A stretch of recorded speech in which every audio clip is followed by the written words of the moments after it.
Baik, Assalamualaikum warahmatullahi wabarakatuh. Nama saya Indra Rusmana Kurniawan dari Pendidikan Olahraga kelas C. Di sini saya akan menjelaskan etika profesi dalam etika Islam. Etika profesi dalam Islam adalah manifestasi dalam konsep amal salih. Dalam perspektif Islam, bekerja bukan sekedar mencari nafkah atau menyambung hidup, melainkan untuk bentuk ibadah atau pengabdian kepada Allah Subhanahu wa taala melalui pelayanan kepada sesama manusia.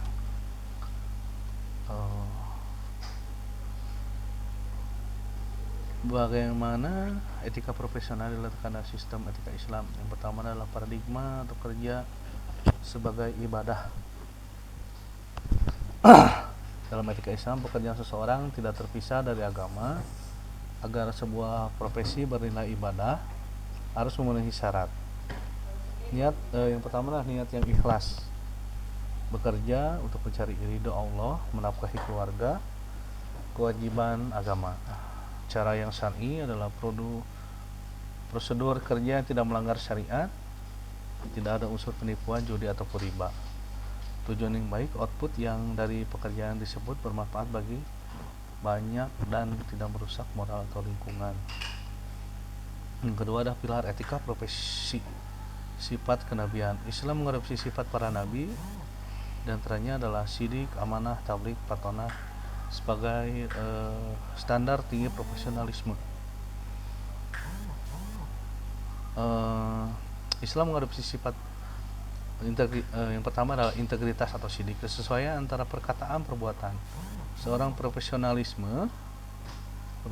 muslim tidak akan memalsukan laporan atau memberikan janji palsu pada klien. Akuntabilitas atau amanah, menyadari bahwa posisi atau jabatan adalah titipan. Setiap fasilitator kantor dan jam kerja harus bertanggung jawabkan penggunanya.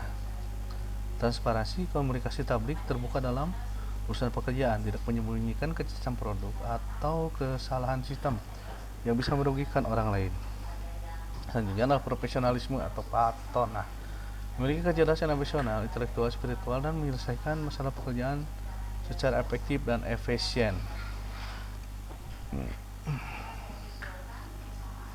Yang ketiga adalah prinsip operasional dalam etika profesi Islam. Yang pertama adalah al-itqan atau ketekunan perfeksionisme. Islam sangat menekankan kualitas kerja. Itqan berarti mengerjakan suatu secara totalitas, rapi dan tuntas. Seorang profesional tidak boleh bekerja asal jadi. Al-ad atau keadilan, memberikan hak kepada yang berhak, misalnya memberikan gaji karyawan tepat waktu sebelum keringatnya kering. Objektif dalam merekrut atau mempromosikan orang bukan karena nepotisme, tapi kompetisi. Selanjutnya adalah al-mas'uliyah atau tanggung jawab. Tanggung jawab dalam bersifat ganda, horizontal kepada atasan, klien, hukum, negara. Vertikal adalah kepada Allah Subhanahu wa taala dari pembalasan kelak.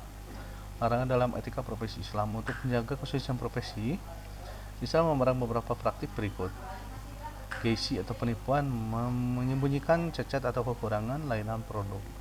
Yang kedua, riswah atau suap menyuap, mengambil atau memberikan imbalan untuk memuluskan urusan yang melanggar prosedur. Tajwid, memasukkan tanda tangan, dokumen atau identitas demi keuntungan profesi.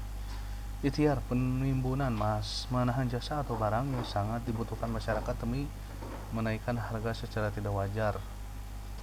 Yang kelima adalah dampak aktualitas etika profesi. Jika etika ini dijalankan, maka akan tercipta keberkahan atau barakah, harta yang sedikit namun mencukupi dan membawa ketenangan hati. Modal utama dalam hubungan bisnis dan profesi jangka panjang. Kesejahteraan sosial, terciptanya lingkungan kerja harmonis dan minim konflik kepentingan. Kesimpulannya adalah etika profesi dalam Islam mengubah seseorang pekerja dari sekedar pencari gaji menjadi pencari berkahan. Standar tertinggi bukan hanya kepuasan pelanggan, tetapi keridhaan Allah. Demikian yang dapat saya sampaikan. Mohon maaf bila ada kesalahan kata ataupun materi. Wabillahi taufiq wal hidayah. Wassalamualaikum warahmatullahi